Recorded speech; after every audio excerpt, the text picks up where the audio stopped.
Today marks the International Day of Sign Languages, with deaf communities around the world promoting the importance of signing to ensure equal opportunity. In Australia, more than 30,000 people use Australia's sign language Auslan to communicate, learn, work and access services. We can speak now to two members of Australia's deaf community, Steph Linder and Tony Tran, who are joined by their translator, Sarah Howell. Welcome to all of you. Thank you. Steph, you're part of a global diaspora of people who are deaf, hearing impaired, who rely on sign language. How would you describe that community and what it means to you?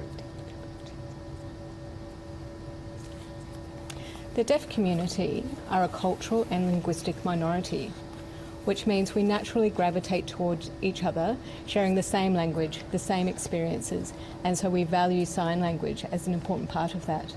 Tony, how about you? What's your experience of the community?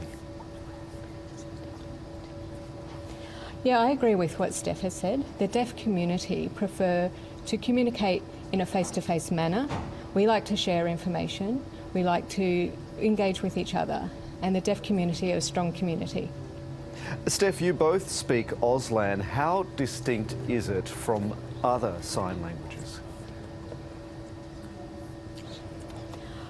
Well, first of all, we don't speak sign language or Auslan. We sign in Auslan.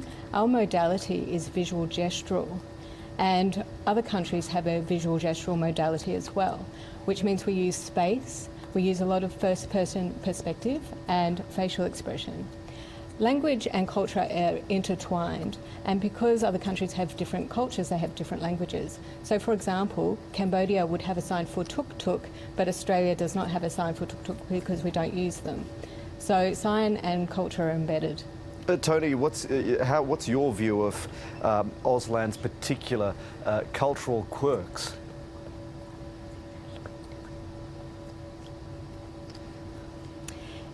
Yeah, Australia has Auslan, and it is a language of Australia. There are slight differences with the north and south. There are dialectical differences. But Australia has its own sign language, Auslan, and some of those differences are the sign for kangaroo, the sign for koala, and the sign for emu. They don't exist overseas. They're very Australian, they're Auslan. Tony, technology has advanced in so many ways. How has it changed the way people who are deaf or hearing impaired engage with each other and the rest of the community?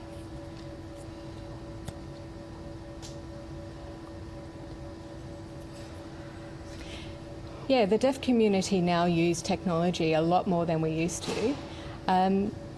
So we use things like video platforms, emails, Skype, FaceTime, and so that helps us communicate with the mainstream community.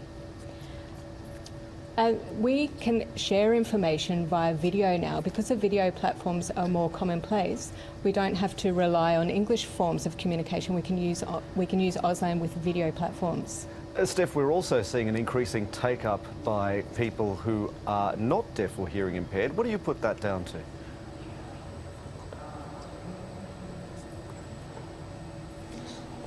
I think it is absolutely fantastic that the mainstream community recognise Auslan as a genuine language and not just a communication tool. It is absolutely very, very popular. Expression Australia now provide classes in kinders, schools and adult community classes.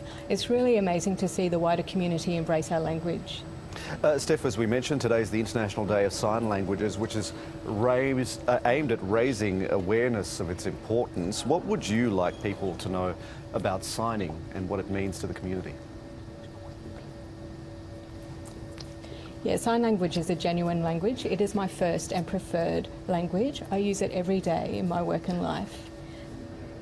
And Tony, what about you? Yep. Yeah, I grew up with hearing parents, so I experienced communication barriers with my parents not being able to sign. And so when I use sign language with my community at work and in study, because I'm able to communicate with people, it makes me feel included and it's my home, and I feel very proud to use Auslan. Well, thank you both for speaking with us, and Sarah, to you for translating as well. Much appreciated. Thank you.